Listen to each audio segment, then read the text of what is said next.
everybody, good evening and welcome to tonight's event in conversation with vegan and plant-based entrepreneurs. I'm Katrina Fox, I'm your host for this evening.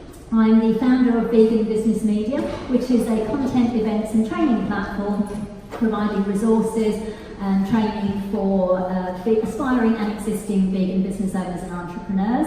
I'm the host of the Vegan Business Talk podcast and also the author of Vegan Ventures, Start and Grow and Ethical Business. So I love the word vegan, in case you hadn't noticed. I've been vegan for 22 years, my background is journalism, and I'm just loving that I'm finally cool and trendy. I never thought in my lifetime I would be cool and trendy. I still love disco, and as you can see, I love bling. I've got my little boots on tonight. So it's really exciting, the massive growth in the vegan and the plant-based space that's happening, and I'm really delighted to have three very experienced panelists who I will introduce in a moment. But before we begin, I would like to acknowledge that we are meeting on Aboriginal land, the land of the Gadigal people of the Eora Nation, and to pay respects to their elders, past and present. A little bit of housekeeping for those of you who haven't already been to the loo or the toilet. I don't know if you say loo in Australia. I'm from the UK, as you can probably tell. You had a PIN number. If you pre-booked, you were given a PIN number. It's 5090 or 5090. They are very strict about the doors here. We're not allowed to prop open any doors. So if you do go to the toilets, they're straight out there, and then through where it says council chambers, you have to press the button and the arrow, and that will let you through. And then you'll need to use it again to get into the toilet. And so please don't prop open any doors. Fire exits are just here. Obviously, just if anything happens, go through those and go out onto the street. So it's fairly self-explanatory. Delightful to see so many of you, particularly at this time of year. I have held some meetings and meetups and gatherings for vegan entrepreneurs. And it's a really nice turnout, because I know a lot of people are at Christmas parties, but I really wanted to do this kind of panel. I've seen it happen in New York, because I travelled to New York and London to events, and I thought, well, why not do one in Sydney? So I'm really glad to see so many of you here at this time of year, and a very warm welcome to you. So without further ado, I'm going to introduce our lovely panellists. I'll start down the end. We've got Amal Dermalkonian. Did I say it right? Yes! I had to practice about 3 times. Tell me how you pronounce it. Amal's got a very interesting background from Armenia, emigrated to Sydney many years ago, and I think you've got a background in industrial engineering. How cool is that? Before she joined the family business, Indian natural food products, and you've got a lovely taste of those. They do a beautiful array of vegan and plant-based food products of all kinds, from lentil burgers, veggie sausages, and a wonderful array of dips with lovely flavours, a lot of which apparently have no oil in either, so they're not only tasty but super healthy for you. So thank you for sponsoring tonight's event, Amal, with those. And Amal acts as the sales and marketing director for Symbian. And the company's been around since 2001, so a long time. Again, before it was cool and, 2000, so again, before it all became cool and trendy. We've got the veterans here tonight. Now, next to Amal, we've got Ken Israel, making a rare public appearance. Ken often doesn't do these kinds of appearances, but we've managed to get him here, which I'm really delighted, because Ken's really a pioneer of the plant-based food movement here in Sydney. He took over, he didn't actually found IKU, I think you took over the business, didn't you, the cafe, was it in the 90s, the early 90s, late 99, and took over that, and since then IKU has expanded. There's various cafes, IKU whole food cafes, in various Sydney suburbs, selling really delicious whole food, plant-based food, macrobiotic, all vegan, and yeah, Ken's been doing that, and also got the catering side and the kitchen as well, so Ken's a real pioneer, so we're really delighted to have Ken here today. And Ken also brought with him some lovely mini rice balls, which is a new addition to the IKU menu, so I hope you've enjoyed those, especially if you combine them with the dips. So welcome, Ken.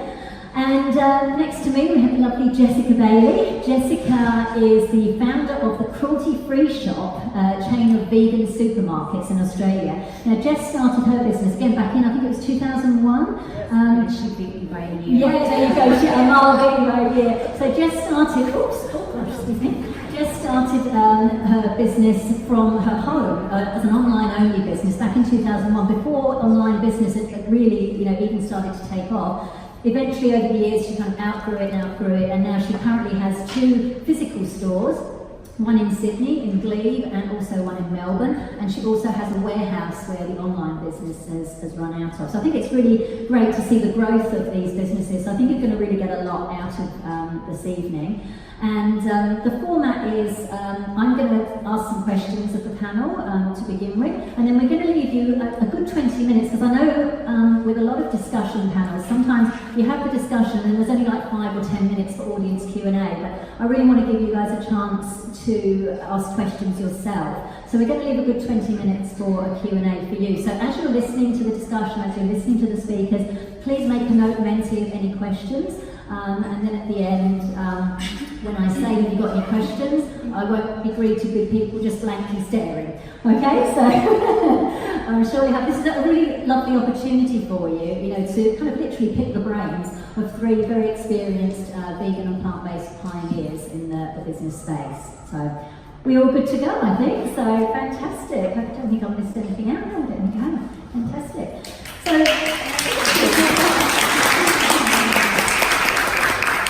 Alright, so my first question I've got to all of you, and I actually ask this question of every guest I have on the podcast, and that's about the why. But tonight this is slightly different because I know people get into vegan or plant-based businesses for different reasons. Sometimes it might be around health, it might be around the environment, or it might be around the animals, not wanting to use animal products. But I'm curious about the why. Like, why did you get into doing what you're doing, and why particularly the type of business? Because you can start any business, from vegan fashion, skincare, food, what have you. What's your why for running your business, and why that type of business? Let's start with Amal. Well, can you hear me well? Yeah. Yes. Hello. I think it's really it's a complex question, but not it down. First of all, my co-founder, which is my partner in life and business, isn't here tonight. He founded the business about almost 20 years ago now. His thought was he had a dream. He wanted to build something and grow it organically. The thought was food because it was very natural and close to heart. He loves food.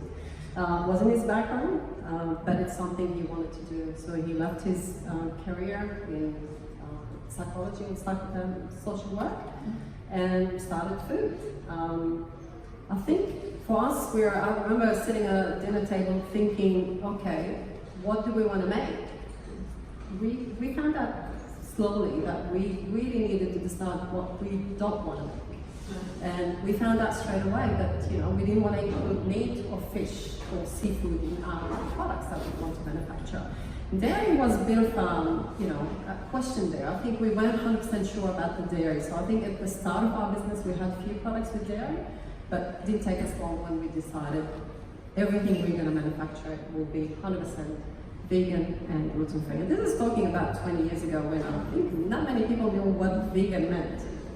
A lot of people would spell it in a funny way. And even the word gluten-free, you have people coming to you saying glutton, and it's like, so our products were naturally vegan and gluten-free. We did not, try and come up with a product just for the sake of, just add it on the shelf to make it and call it vegan gluten-free. So we're basically making products from raw ingredients, whole foods, that, came up with lentil burgers or our falafels or our dips that we made from, our hummus has been made 20 years ago.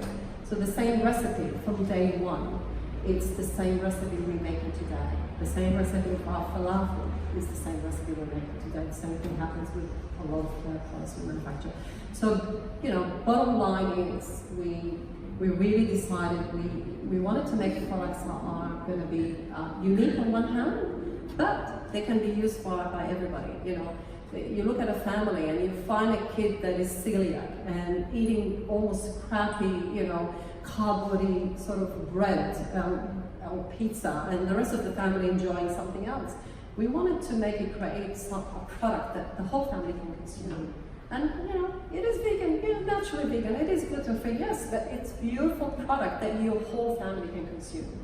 And we stayed with this. This is our philosophy from day one, and we stuck with it. And until today, we're making the same sort of product, the same time, with the same philosophy of natural, no preservatives, no additives, as close as possible to your raw ingredients.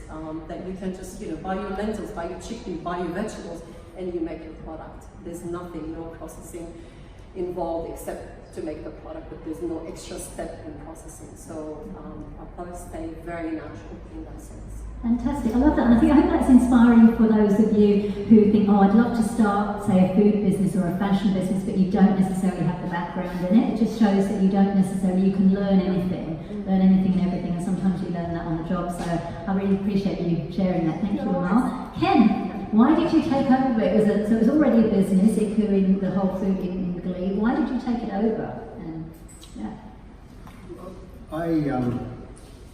I became interested in macrobiotic food back in the early 80s through my own health journey, and the macrobiotic principle was about balancing food, the energetic properties of food, the yin and the yang of food. And in the early 80s there was nowhere you could go and have a meal outside, so you had to cook at home all the time. Holly Davis, the original founder of IKU, was a good friend of mine. And I owned this little shop in Glebe Point Road, and I went along to Holly one night and convinced her to open a macrobiotic cafe. So I was the passionate landlord, and Holly and she had a partner named Willem. Holly and Willem ran the store from 1985 we started, to 1990. I reached a point where I was interested in becoming more involved in the business. So it was like I was part of the original founding of the business, but not in there behind the counter. And I'm not a cook, but I've cooked, thousands of meals at home for myself and my family. Holly's original partner, he died of AIDS in 1990, and I bought his share of the business just before him passing, and I went on with Holly. Now, Holly and Willem were both passionate people about cooking, and all they lived for was to cook. And my passion was, because I'd been on a healing journey through food, my passion was making this food more available to people. And so I set out on, how can we expand the range? So I bought, it's not that I'm a businessman, but I understand structure, and I wrote down recipes. And in those days there were no recipes. Like, those guys were so creative, they would walk into the cooler room, just grab a box of vegetables and just cook something. And I think that was part of the magic of IKU back in those days. It was so spontaneous. But I refined the process. I started writing things down, because if you want to grow a business, you can't just do it out of your head. So I and as the years went by, Holly wanted to write books, wanted to teach. So Holly, I think in '93 she left the business. I bought her share of the business, and then I started to primarily to make the food more available to people. It wasn't necessarily to grow a massive enterprise, but there was more and more demand. People were wanting more and more of this sort of food, so we opened another shop and then opened another shop. Thank you. I'm very happy. On a Tuesday night I go to a community choir, and on my way there I go to the IKU in Pitt Street Mall, and I'm so happy because I get to have my dinner on a Tuesday night, so I love my IKU. So awesome, thank you, Ken, thank you for sharing that. Jess, tell us about the why behind the Cruelty Free Shop. Why a supermarket? So back in 2000 I became vegan, and at that time not only did no one know what vegan was, there was hardly any vegan food around. And I realised that if I was craving different types of foods, other people must be too. So I started to look overseas and see what was out there and start bringing some of that stuff into Australia. So I was kind of selfishly motivated. I still wanted to eat my good chocolate. But the other thing that struck me at the time was that I'd met so many people who said, I want to be vegetarian or vegan, but it's just too hard.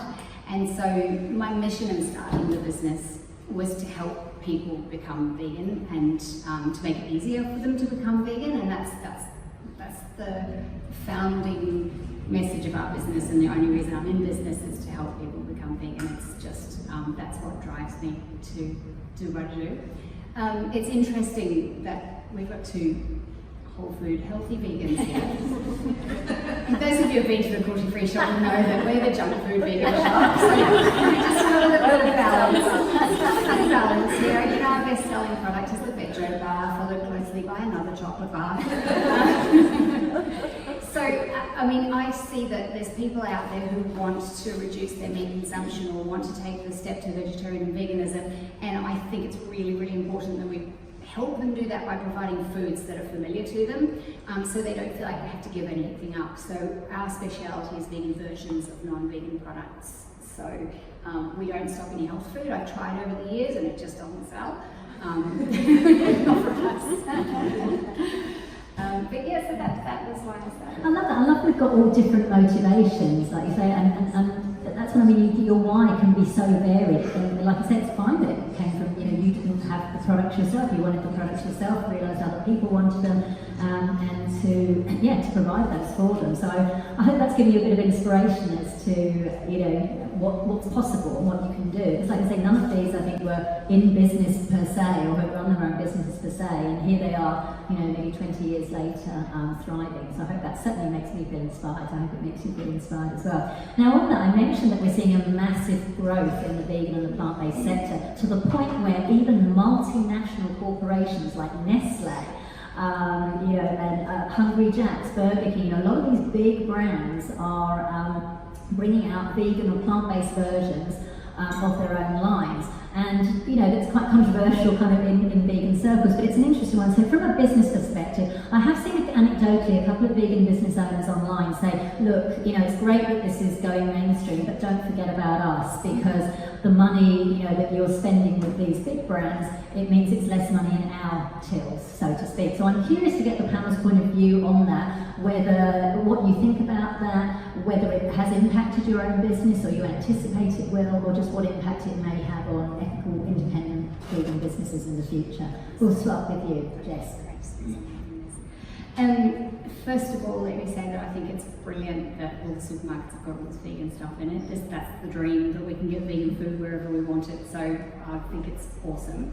And at the same time, veganism is growing exponentially. So I think that there are a lot of retailers doing it really tough at the moment, but I don't think it's because of that competition. I think it's because Australia is in a retail recession at the moment, and all retailers, no matter what they're selling, are doing really tough at the moment. The difference is that those big companies have big money and buffers, so they can ride through it, whereas with small businesses we're seeing, they struggle with cash flow. It's just part of life in a small business, and you live from week to week, and there's a lot of them closing their doors and really struggling at the moment. So it is important to support small businesses, particularly now, but I don't think that that we can blame or even feel negatively towards big companies, because we should be encouraging them. That's what we want. We want mainstream veganism to go mainstream and be available everywhere. And there'll always be a place for small businesses. Small businesses can offer something that the big businesses can't. We can offer personalised service. You can go into our shops and you don't have to read the labels. You don't have to stand next to a whole lot of corpses and get your food.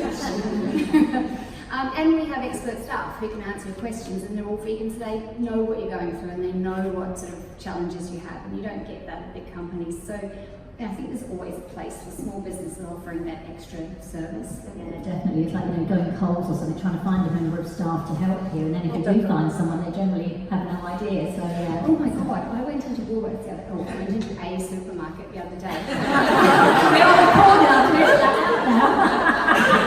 And there's this huge sign saying plant-based meals. I'm like, oh yeah! So I went up to the stand, and it's like a big, decent-sized stand. I'm looking and going, oh my God, this is amazing. And then suddenly, hang on a minute. That's actually real dead cow, and that's real dead chicken. So they had this big sign that was just this little corner that was plant-based, and there was this whole deadness around it. They're waiting for more products to fill it up. Possibly from some of you guys. Brilliant, thanks Jess. Ken, what are your thoughts on this? Largely I agree with Jess. I suppose with Yiku we started out to have a healthy product. We didn't start out as vegan. We became vegan. We used to hide the fact that we were vegan. No one would come if they knew you were vegan. So we'd trick people into coming to tell them it's whole food. What worries me a little bit is people are trying to imitate animal products. You know, why not just forget about animal products? Why have we got to make fake meats? You know, but I think the good thing is there's a massive turnaround, and this is like really, you know, for the sake of the planet, we need everybody eating a vegan diet, and there's got to be a way people can come into that. So you're not seeing it impacting negatively necessarily on Viku, the fact that people can now go to mainstream restaurants and... That's for sure, that's for sure. You know, there's no doubt about it, you know, our sales are definitely down. Right. But, you know, it's like anything, any business, you know, you've just got to adjust and, you know, don't get beaten by it. You know, look at other alternatives, you know, like, you know, put lines into the bigger players, because they don't really know what they're doing in terms of veganism. You know, they'll go and employ somebody to come up with something. You know, you go on the Woolworths, you buy a vegan meal, it's terrible. You know? You're not allowed to say that. No, exactly.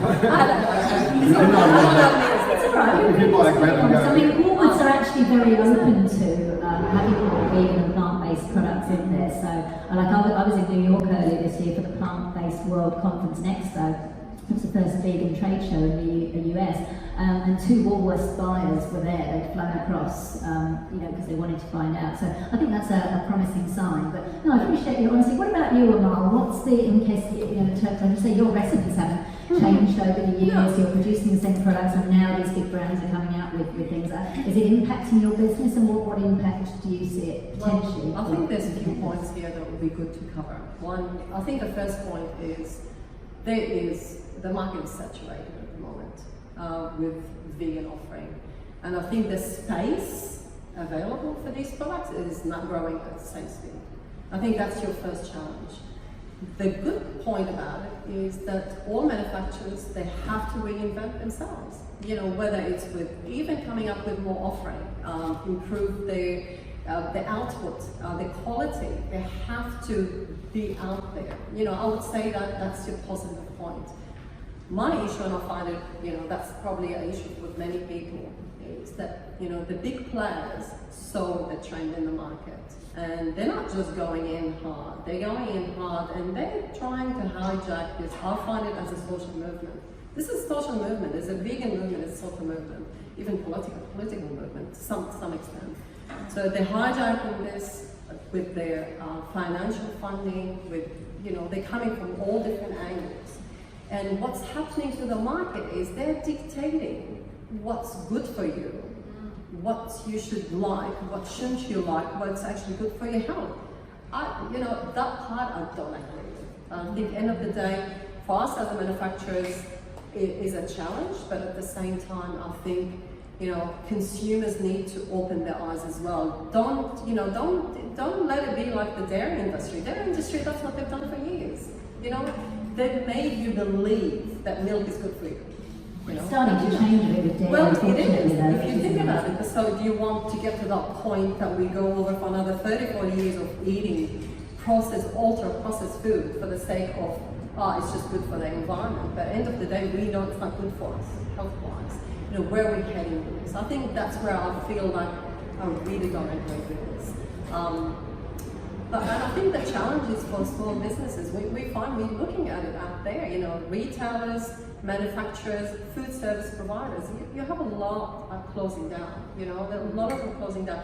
Could be because what's happening in Australia. I think you're right, Jessica. I think there is an economic slowdown in general, and I think that's probably one part, but I think this saturation is just really pushing a lot of businesses, those small businesses out, you know, and I think that's where the challenge is. In our case, you know, we're going strong, you know, we're going strong because, you know, we have beliefs and we have passion and we know what we're doing and we are trying to... You've got reputation as well. Yeah, but you know, you don't go changing what you believe in, but you somehow come up with a new line of products that you could, you know, could become a little bit more, you know, available to the consumers to try something different than what you've done for 20 years. Nice, so. nice. I love it. Now, on that, we touched on retail, so I want to talk a little bit about that, particularly with Ken and Amal, actually, we'll stay with you if you've got the mic, because you sell your products in independent retailers. I know you're not in the big ones, because I think you said your products, because they're healthy, they don't have a lot of the preservatives, they've got a shorter shelf shelf. We are in the big ones. Oh, you are in the the big dips. ones. Not Oh, I'm not the dips, got it.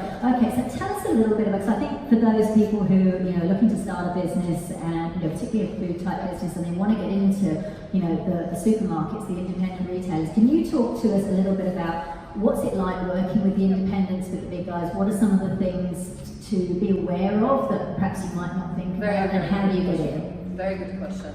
I think it's, if we look at things as a history, look at 20 years, things have changed. The market was one thing 20 years ago and it's totally different now. Working with the majors, it's got very good positive things about it. Very good positive, but they're not the only thing. The only positive, I would say, only positive thing about it, that your products are more accessible today to the consumer. Other positive point is they pay you on time. That's just great for your cash flow. The problem is, do you not have to wait a long time though, even if they pay you on time? You don't have to. Actually, those two. If we talk about Coles and Woolworths, their trading terms, they were competing with each other to drop it down to 14 days. Wow, really? They used to be, 60 days. That's what I thought. Yeah, no. That's 2 years ago. They've just done it at the same time. They went to all suppliers. It's like, we're paying you 14 days.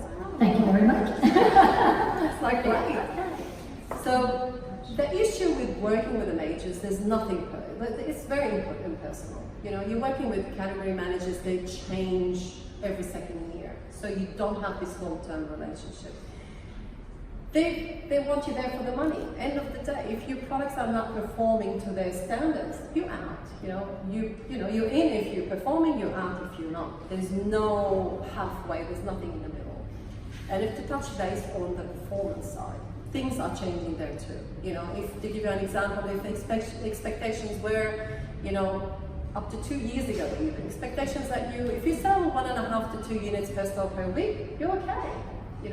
Now they're expecting 4. So how did that change from, almost double, and this is average. We're talking about, you need to be selling that average across all of Australia, which is really high numbers where the US are only asking for 1.5 units per store per week. So the comparison is really, and it's been because there's so much on offer. Sorry? Yeah. Can you hear me okay? There's so much on offer for the majors. They can go with so many. If you're not performing, there's another one waiting at the door, another 20 waiting at the door to get in. So that part becomes your challenge. And you've got to make sure that you can fulfill that as well. I think for 100%. people going from, say, a home kitchen and then getting into it, you've got to make sure that you can part is fulfill good. that. And my recommendation for anyone that wants to get into the majors, get a third-party consultant. We didn't do that. Like a distributor, you mean? No, consultant. Consultant to, those people that know what they're doing with the majors. They can answer all your questions. They can give you, all the ins and outs on the figures, how much it's going to cost you to work with them, how much money at the end of the day you're going to make. All of that, nothing is so simple and clear. It's not maths, you really need to get someone that can help you out. We didn't do it, and I think that was a mistake.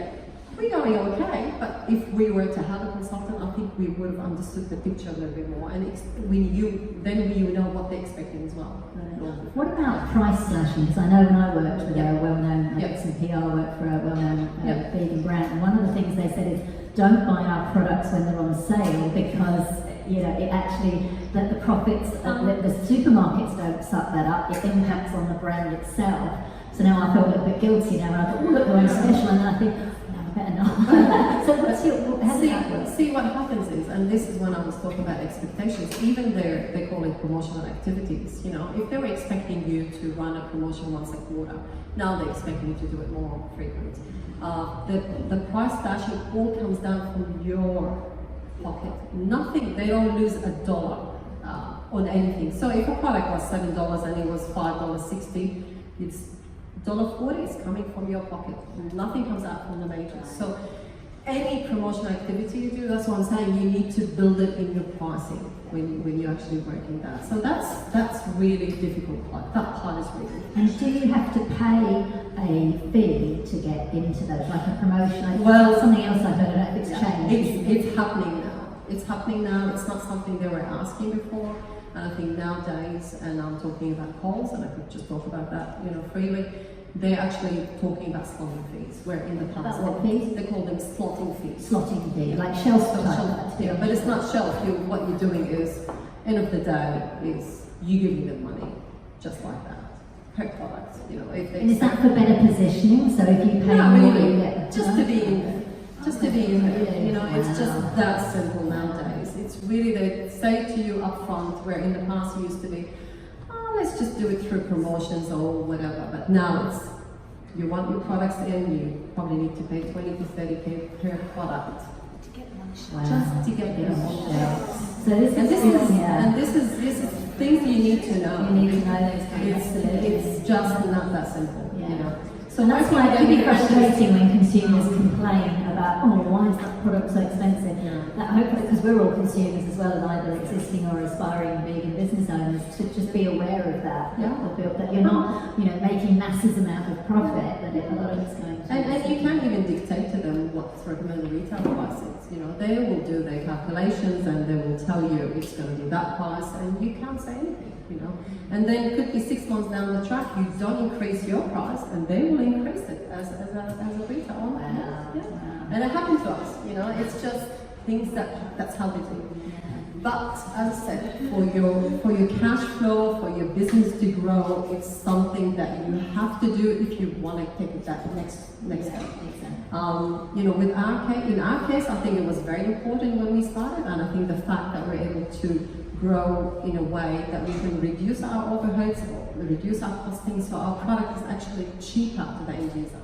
And I think that's what happened with the years. So yeah, it's got its negatives, but it's got Brilliant. Thank you for sharing that. It's really helpful intel. We're now going to go on to Jess, because Jess, you're a retailer. You are an independent supermarket. So tell us a bit about your criteria. What does it take? So if one of these guys has got a product and they want to get it in the Cruelty Free Shop, what do they have to do to get it in there? What do they have to do to stay on the shelves? What are you looking for? Well, first of all, it has to be a good product people want to buy, and that's sometimes indefinable, sometimes you're surprised. My criteria is usually something that I like, because if I like it, most other people seem to like it. That seems to work. You like a lot of vegan products then, don't you? What, 5,000 of it you've got? Only 3,000. Oh, 3,000. So I guess the most important thing that I would say is packaging is king. We support a lot of small makers, and they've come from a background of doing a market where they're talking to people and engaging with customers and selling their product, to an environment where their product's just one of 20 sitting on a shelf. And unless the packaging pops out and sells itself, then it's not going to sell, no matter how good a product that is. So I think that would be my top tip, is invest in really good packaging that tells people what the product is and sells it and makes it stand out from all the others on the shelf. The other really important tip would be to... Jess, can I just pause you there? Tracy, there's some buzzing. Can you check that none of the doors are propped open, please? Maybe the ones through to the toilet. Just make sure all the doors are closed. Stopped. That was it, okay. It's Tracy, isn't it? Okay, cool. There, so one other tip you were The saying. second thing is to take feedback and take it openly, and don't take offence if people give you feedback. If you have a product and you really want to get some good feedback about it, ask for it, but don't get offended if someone says that they don't like your packaging, or because the person who asks you might know quite a lot about what they're doing, and they might know what they're talking about. So that's something I've come up against multiple times. Someone's come up with a brilliant product, not quite packaged right, and I said, oh, how about you tweak this or change this? And they've gotten really personally offended, where I'm actually just trying to help. So ask for advice and listen to it and take it on board without being personally offended, because you can, other people know more than you about retail, and they can give you valuable advice. So packaging and ask for advice. My two tips. Wonderful, I love it, that's great. So Ken, now you've got two sides to your business. You've got the kitchen and the catering, and then you've got the retail side, which is the cafes. So tell us a little bit about the difference between the two, how they complement one another, and what are the challenges. And I understand that you're also, while we're on the subject of retail, you're also potentially looking to get some ICU products into retail. So talk to us a little bit about the different sides of your business. Yeah, I guess because we've been around since '85, it just seemed the logical way to go to open more shops, because veganism, well, what we were selling in those days was such a small market. There wasn't the market in supermarkets for our product back then. It's probably only the last 5 years that's now possible. So we slowly grew the business through shops, but we're finding now it's a very difficult business. Retail is very difficult. Rents go up every year. Rents go up 5% generally. What's CPI? Sure, in the big players like Westfield, the rents are killing you. So we are looking at other options. We supply some products to health food stores. We realised for us to survive, we have to increase our wholesale capacity in the kitchen because retail is slowly declining. We do a lot of contract work for other vegan companies. We do quite a bit of work. As in manufacturing the products, do you mean? Yeah, a lot of vegan companies. You see, we actually make their food. Particularly salad bowl companies. We make their sauces, we make their desserts.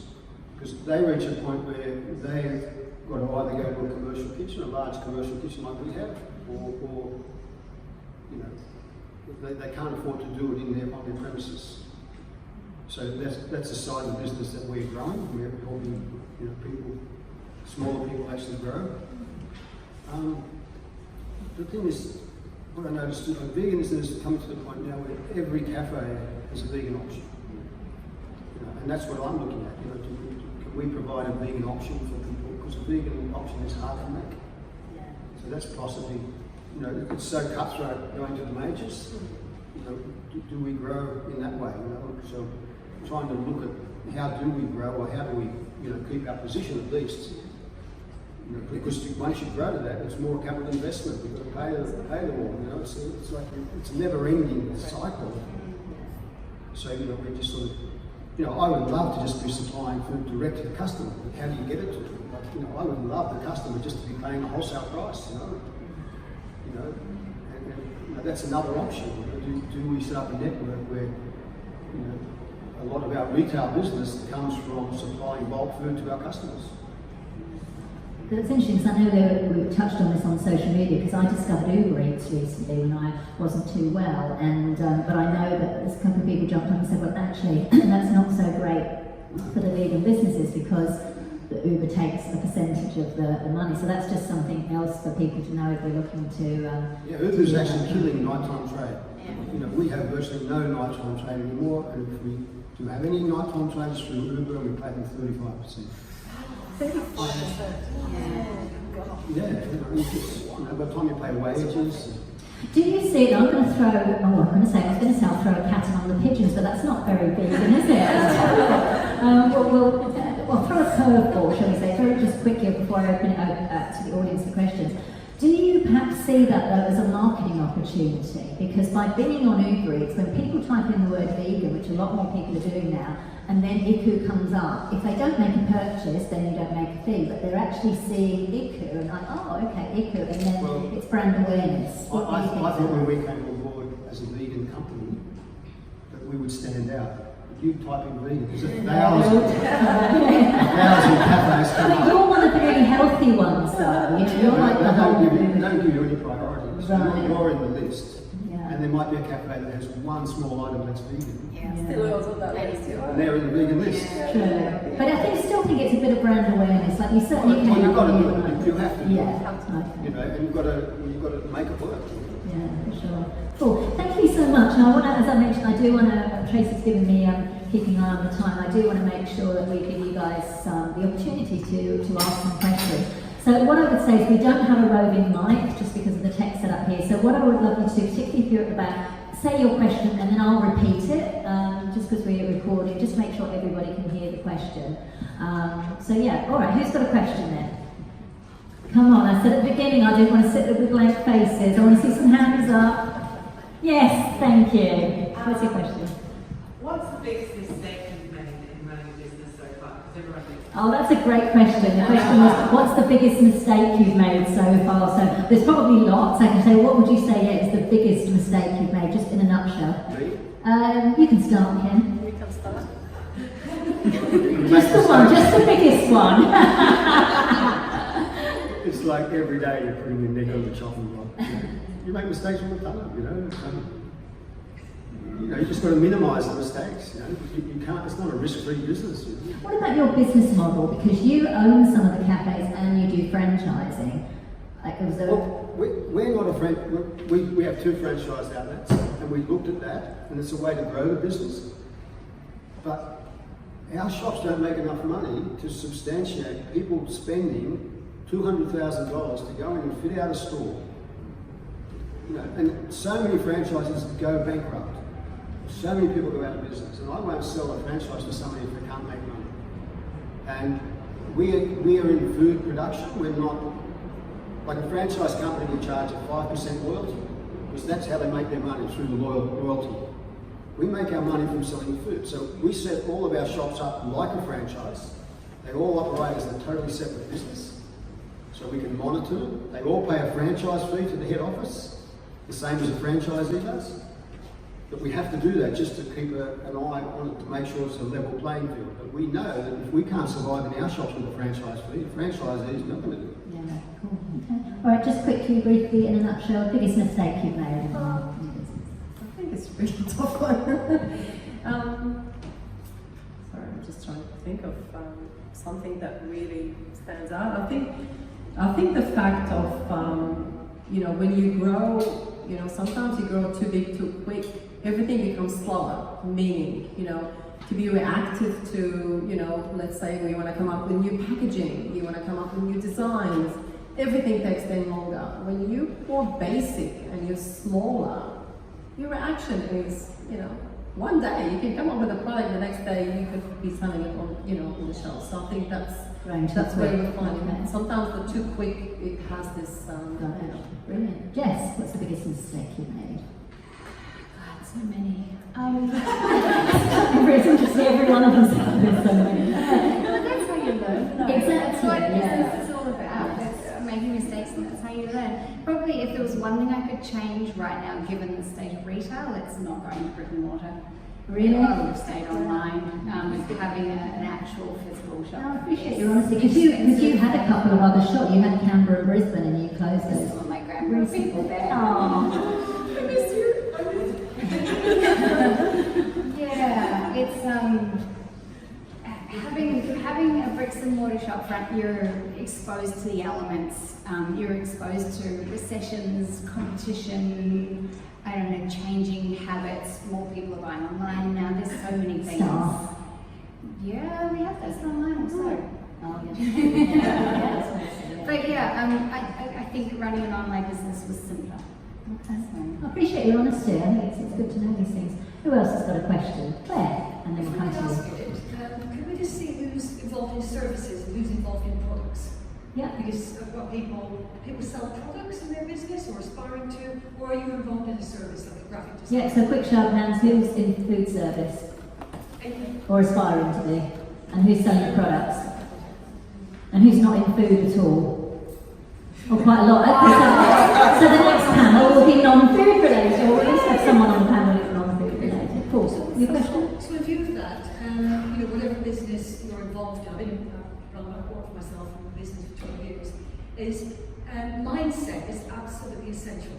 So for new people going into a business, how do they acquire the mindset that is the ups and downs, the not earning anything for 2 months and then you get a big thing, and how do you, what is the mindset required to keep going, even in the face of changes, losses, borrowing from your mother? Yeah, that's a really good question actually. I've actually got a whole chapter on that in the book about mindset, because you can start a business but you haven't got that right mindset, whether it's around money, resilience. And I've interviewed over 60 vegan entrepreneurs for the book and also the podcast. The number one quality, it'd be interesting to see what you think of this, was resilience. That came out. So what do you think? Well, mine was passion. And I think if you have the passion, you'll be set. money should be the last thing that you need to worry about. And I think if I talk about myself and we're lucky my business partner is exactly on the same level. Money was the last thing we were interested in. We're just passionate about something. And if you're passionate, you'll be still doing it for 20 years to go. And money comes and goes. You just need to reinvent yourself and keep going. But I think if you don't have the passion for what you're doing, it's a lot of fun. Money is important, obviously, otherwise you've got a hobby, not a business. Don't make money, don't make business. Yeah, I agree, passion, definitely.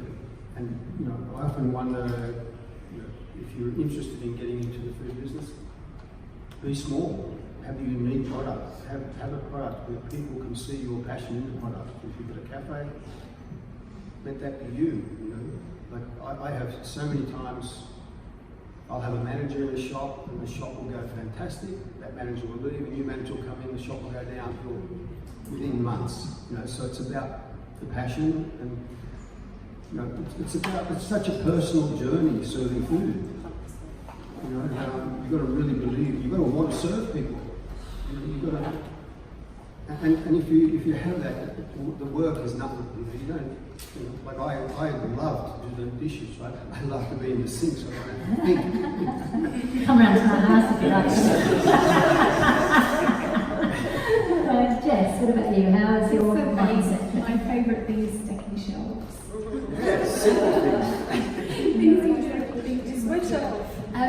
Yeah, I'm just echoing what they're saying. You've got to care about what you're doing because there'll be times when you make no money and you have shitty days and everything seems against you. But as long as you really care about what you're doing, you can ride through those times and there's lots of good times to balance them out. And I think that's something extra. I think all businesses have that, but I think with vegan businesses, because we've got such a powerful why, you know, whether it's the health, whether it's the animals, the environment, there's the purpose behind it drives you rather than just, oh yeah, we're just going to open a business and what have you. So great, we've got a question. We had a question there, the lady there. When you mentioned packaging and it should be whatever, what about it being environmentally? Yeah, so the question is about packaging, and Jess talked about, you know, your packaging has got to stand out for her to, you know, catch people's eye off the shelf. And the lady there's asking about what about the sustainability of the packaging, the eco-friendliness of it. That is such a good question and such a hot topic at the moment. The bottom line is that if you have any sort of packaging that critters can get into, it's not going to last on the shelf in the Sydney climate. So there is a movement now of new critter-proof, environmentally friendly packaging coming out, but it's a bit slow and it's not quite there yet, but it's definitely should be a priority for all of us, I agree. And if I had two identical products and one had eco-friendly packaging, I'd definitely choose that one. I'm just not quite sure the technology's there yet, but it's getting there. It's getting there. Lovely, great question. Oh, there's someone hand up over here. So Kathy. What are your tips for hiring great staff? Lovely. So Kathy's question was, what are your tips for hiring great staff? Excellent question. Jess. Good question, Kathy. Hire people who are passionate about cause as well, whatever your cause may be. We only hire vegans and some. Can I just pause you there? Is that not discriminatory? Yeah. We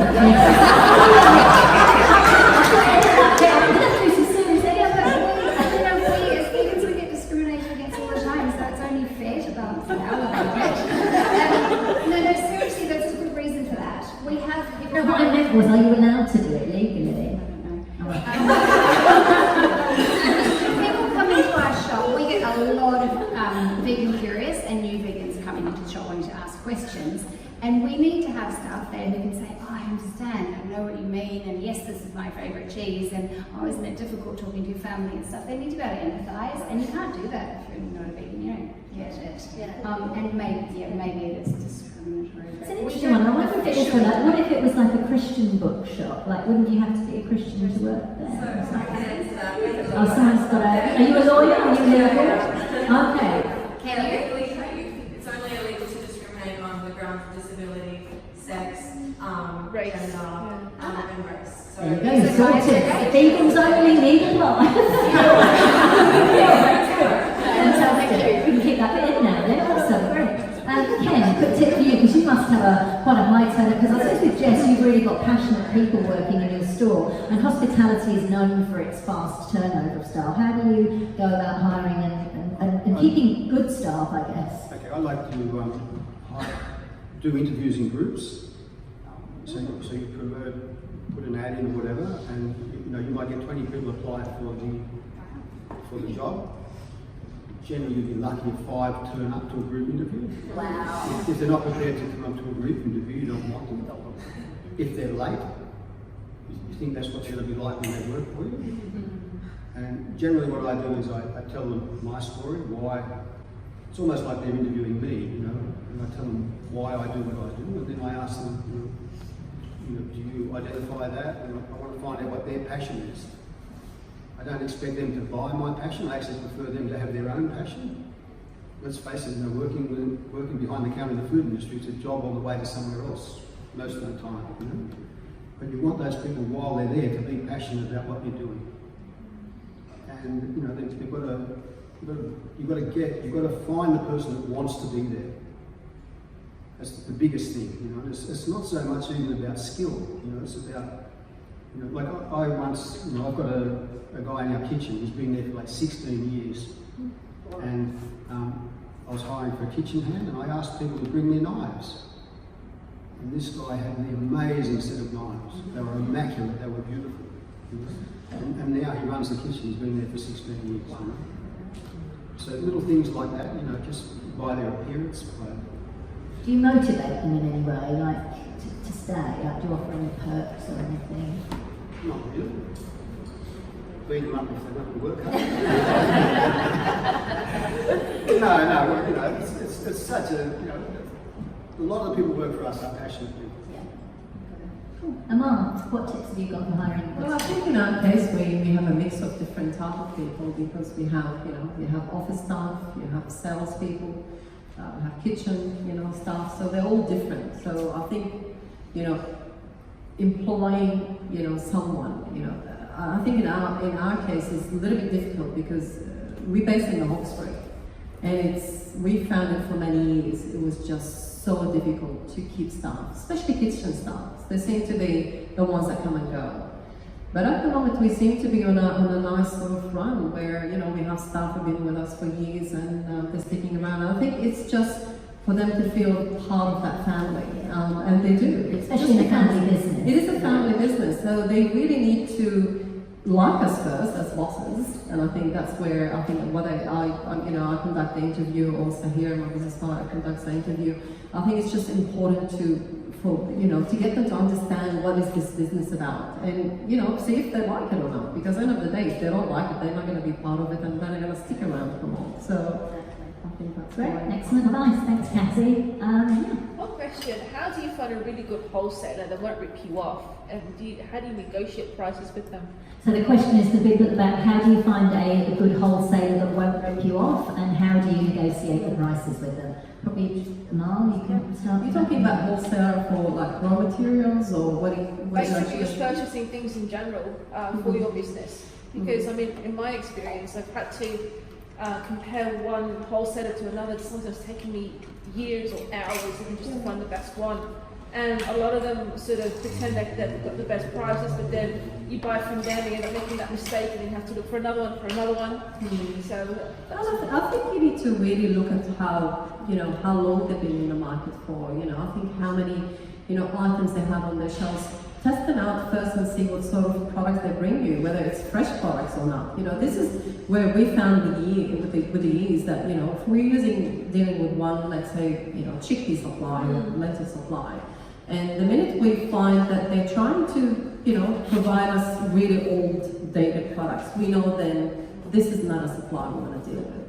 But it's important at the start, you just, you do your research, compare pricing, run spreadsheets and just compare the pricing until you find one that you like what they're offering. okay. Service is important, what sort of service you're getting, how prompt it is. And I think that's how you determine whether you stick around with these guys or not, or move along. And we've done it for years. We've been dealing with the same suppliers that we dealt with 19 years ago, But then other ones, they come and go like there's no tomorrow because they're not giving us the quality that we expect or the price as well. And I think the minute you start seeing that changing their price every couple of months, there's a problem there because there's no reason for price change. we haven't changed our pricing for years. You know, why would you see a raw material supply changing the price, you know, every 6 months or 3 months or whatever? There's no basic, you know, need for that price change unless they can explain it to you. You know? Okay. So I think it's important to do your research first. Thank you. Do either of the others want to comment on that? Or? I look at suppliers, everybody's been like partners in the business. And, you know, I find it's really important to go and meet them. You know, you can ring people on the phone and get quotes and all that. But go and meet the people once you make that contact, that personal contact. Very hard for them to rip you off, so to speak. Yeah, but always keep checking on the price. What if the wholesaler is overseas? You What if the can't- wholesaler is overseas? How do you manage those relationships? Obviously, you can't necessarily meet in person, because you can meet on Skype or Zoom. That's risky one. So you're an importer? I guess it's. Well, I have been in the past. I'm thinking of going back into that again, hopefully next year. And I just thought to sort of, because I've had issues with some wholesalers in the past, so I thought to ask. Yeah, that's a good question. I think it's a case of asking around, getting recommendations. The question is, do you really have to source it from overseas? Is it because it's not available in Australia, or is it so much cheaper? It's just that the fact that I specialize more in like crystals and that sort of thing, spiritual products. Yeah. And if I bring, like, say for example, you know, spiritual handbags, that sort of thing, I have to make sure that there's no animal products in them, and that sort of thing. So everything I sell has to be vegan friendly. And unfortunately, a lot of the wholesalers here in Australia, they tend to rip you off more than the ones overseas. Yeah. I think food is a little bit different, but I think I've got no idea what to do. Yeah, I think it's just a case of like whatever you're in, whatever business you're in, see if there's someone else in that space and call them up, especially if they're a conscious brand or a vegan brand, you know, they're like, particularly if they're not in direct competition with you, or even if they are, I always put competition in quotes when it comes to vegan business, just ask them, you know, what's been your experience. Okay. But that's a good question. I think we've maybe got time for maybe one, maybe two more questions. We'll go to Bling Lady. I'm slightly discriminating on that. Sorry, we'll go with this lady here in the front. Yeah.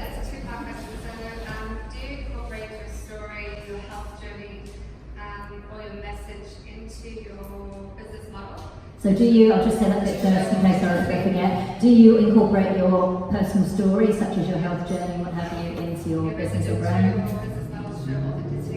what advice do you have in regards to building a social profile? And what regards do you have on building a social profile? Who wants to start? Jess, maybe? Do you tell your personal story, like your founder story? I don't so much, but you should. You should. I was going to say. Yeah. That's something I've strenuously avoided because I don't like, you know, it's not about me and I don't like drawing attention to myself, but I should drag her head tonight. yes, so unless I'm not going to see, you should definitely make it, use your personal journey in your marketing and part of your story, and that's actually something I learned from Katrina. Yeah, and it's very true. It is, because people want to know, not only well, media want to know. We've got a journalist here, I'm saying Rachel is here from Nourish magazine, the editor of Nourish, lovely, beautiful vegan plant-based magazine.